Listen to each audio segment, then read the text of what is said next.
This painting, entitled Dogs, is about the human contract and relationship that we make with our canine friends. The specific painting was made after my very dear friend's dog had to be put down after 16 years of a wonderful life. And I went into the studio and painted my feelings about the loss of the dog.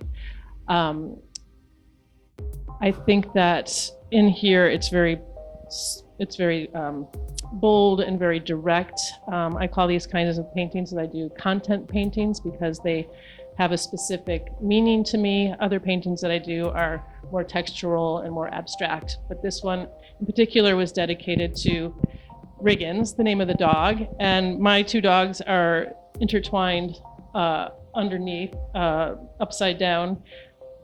I painted the painting both ways. Ultimately, I felt that hanging it upside down was the correct way to hang it, which is actually right side up.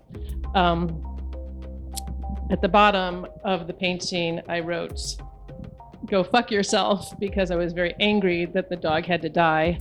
I've had probably 7 or 8 or 9 dogs myself throughout my life, and they are very special, meaningful beings in our life. They give us their love, and in that they pass on before we do, usually.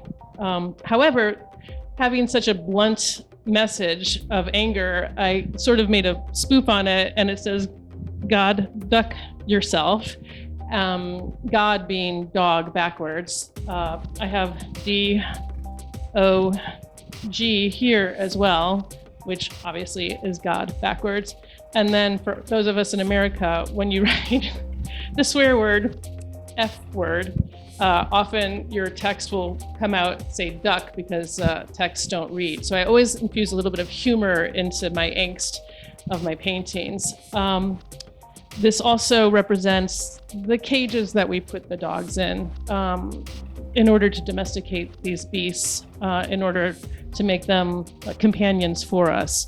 I think anybody who has a pet, a cat or a dog, perhaps a horse, maybe even a goat, understands the intricate and meaningful relationship that you share with that being.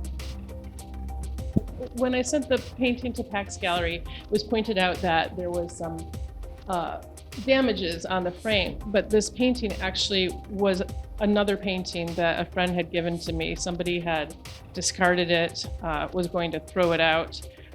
So sometimes I take paintings that people are discarding and paint over them and make them into a new piece. Part of that is a commentary about repurposing materials and reusing materials rather than just throwing things out.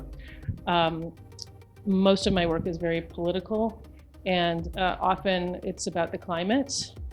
This is my own particular way of recycling paintings and making them useful after they're seen as unuseful. The other painting that PAKS Gallery is representing is Happy Face, which is included in this on the front of this catalog. Happy Face is another sort of satirical commentary about how we're all supposed to be happy in this culture. I'm assuming American culture, but also probably Viennese culture as well. But the reality is there's a sinisterism underneath that facade of happiness. We all are wearing masks right now, so it's impossible to tell what people are thinking or feeling, or whether they're happy or they're sad. We also have a huge pharmaceutical industry that incorporates keeping people happy to a certain extent. This particular painting was painted after I heard a podcast about a serial killer who signed he would send letters to the police telling of his victims, and he would sign his letters with a happy face after he had committed these heinous crimes. So again, there was a bit of comedic value in something so grim and so horrible as Happy Face, the serial killer. You can look him up. He's famous. He lived in Canada and committed his crimes there as well as in the United States. This is a drawing. It's huge, very large, 46 inches by 78 inches. I'm not sure what that is. This piece was sold at Agora Gallery last April. This one is owned by my friend's daughter, Langley Fox. It's a painting I made after her father died, who was my best friend. Sometimes I'm meditative, not usually. This was also sold. It's called Pandemic, last spring at Agora.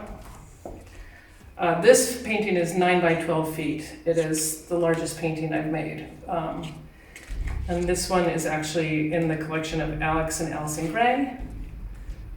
This one is at a friend bought that, transgender. Ode to Marianne and his lover.